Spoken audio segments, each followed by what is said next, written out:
Having a relationship while you're in the Army, hell, even while being in the military, can be very challenging, very difficult. There's some scenarios I'm going to be giving you that is more applicable to like some Army kind of scenarios, but a lot of this probably could just apply to anybody in the military whatsoever. But there are some things that I want you to understand, that being in a relationship while serving in the Army, maybe the military, can have some challenges. And I wanted to kind of outline those. That way you can be prepared for this stuff. Maybe you're going to go in, maybe you're already in, and you're curious as to what could be some of the hurdles that I could run into while being in the Army and in a relationship.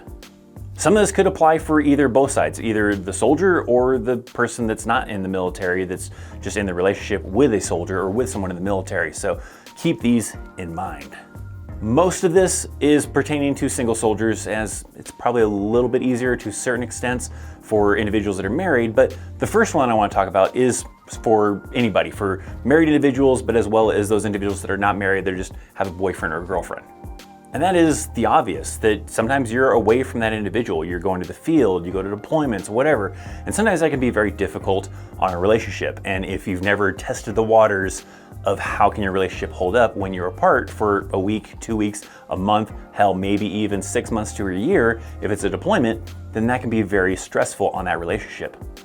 Sometimes, sadly to say, this is when people find out that the relationship is not strong enough and the other individual, one of the individuals, something, ends up maybe cheating on them because they can't deal with being alone. They don't like being away from their partner. They don't like being away from their boyfriend, girlfriend, husband, wife, whatever.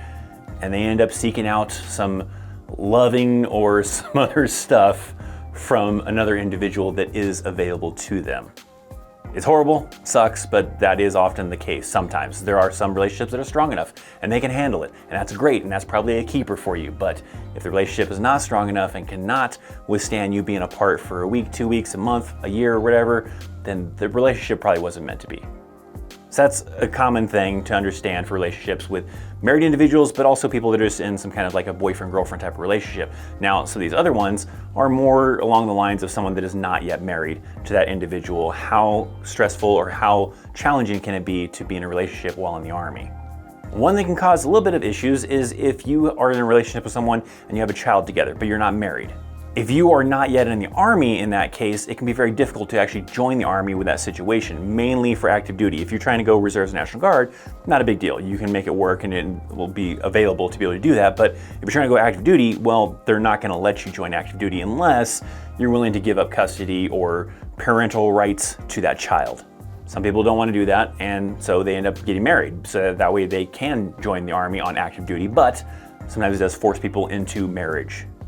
This is mainly an active duty thing, and for people prior to joining, because if you're already in and this happens, you end up in a relationship with someone, the other, one of the people that's eligible to get pregnant, I guess, gets pregnant, and you have a child now with that person, that's still different, right? That's not quite the same as prior to join. Now you do have some of the benefits you normally get with being in the Army.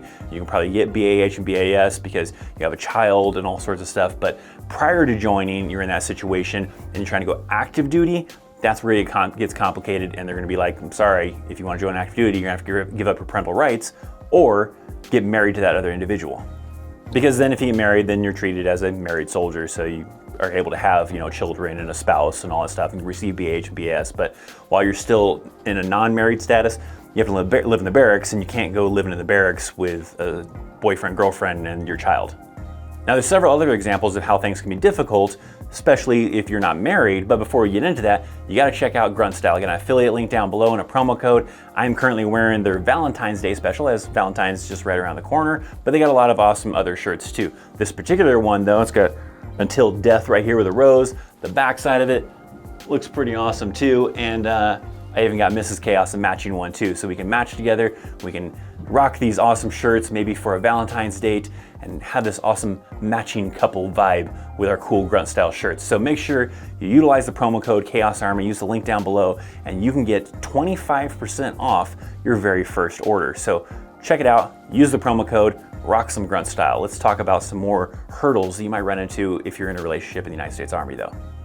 The next hurdle you're gonna run into if you're a single soldier but you have a boyfriend or girlfriend is visitation. It's not quite as easy to visit that individual or for them to visit you. Let's say if you're the individual that's in the military, you're the one that's in the Army, you live in the barracks. So if they want to come visit you, there's a little bit of hurdles with that.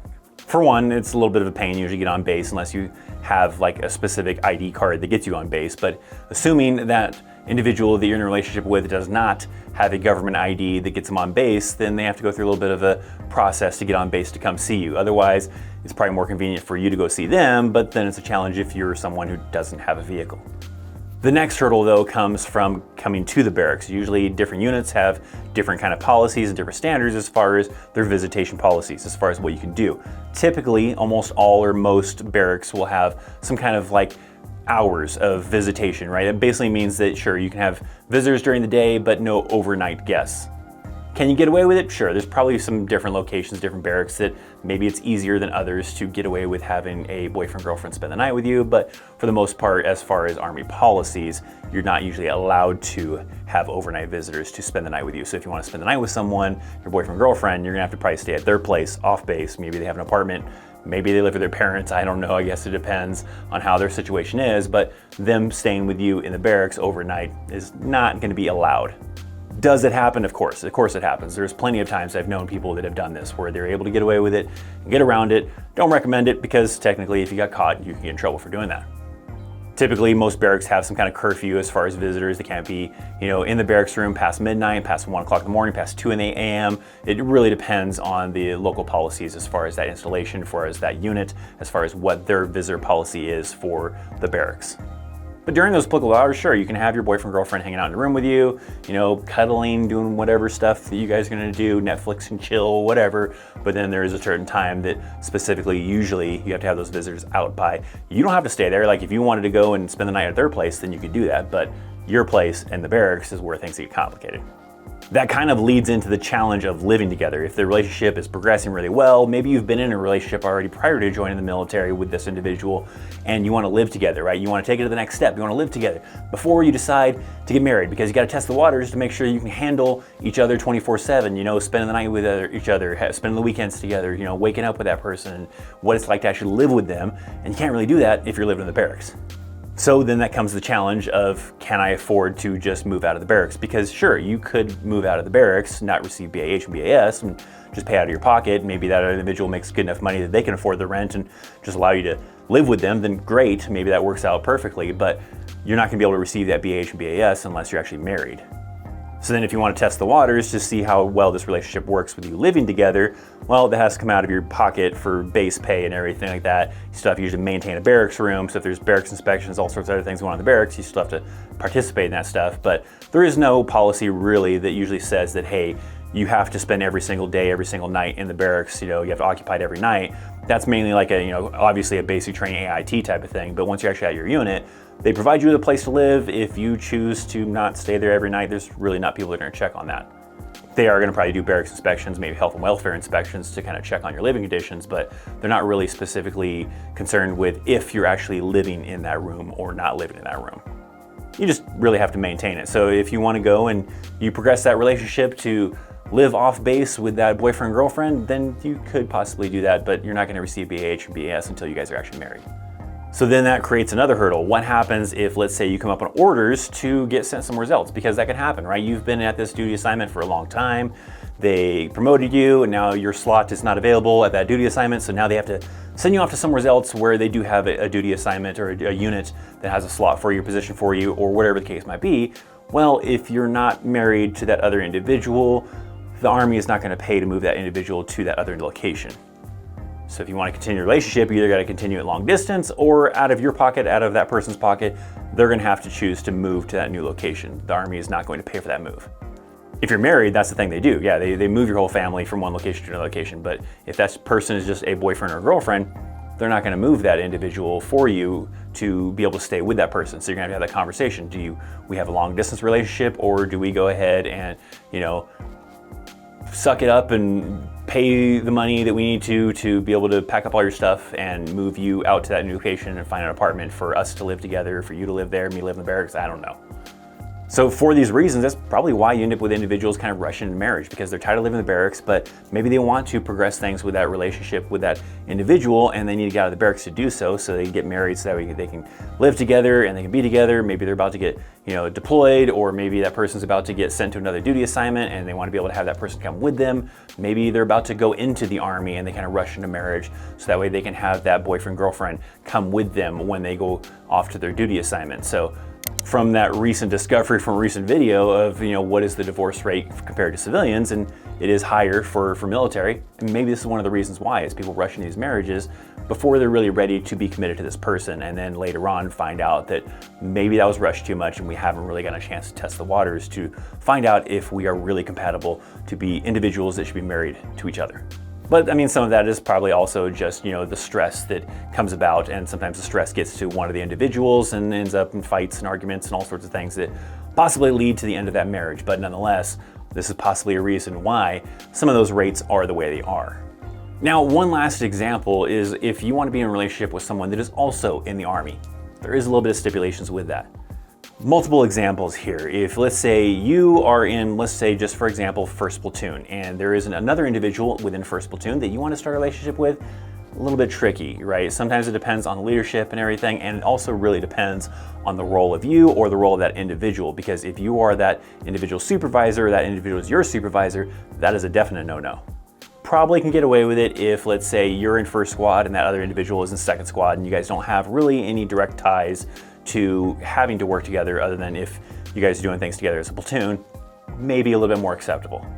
It could end up being frowned upon because in the end, let's say the relationship doesn't work, now you guys still have to work together, and platoon sergeant, platoon leaders, all that kind of stuff don't really like that kind of, negative energy or whatever you might want to kind of call it from your breakup. But definitely, like if you are the squad leader or that other person is the squad leader and you or them are a younger soldier, you got an E5 and an E4, not allowed. Can't do that. Doesn't matter if they are in a different squad than you. You can't fraternize. I guess you have it. NCOs cannot be in relationships with lower enlisted soldiers unless it was something that happened prior to, like that an NCO was an E4 when the other person was an E4, and then during the relationship one of them got promoted, then sometimes things can be kind of worked out. Usually that mainly is a factor if like they were in a relationship and then got married and then one of them got promoted, but while they're still boyfriend and girlfriend, it's still a pretty gray area where they don't really like that.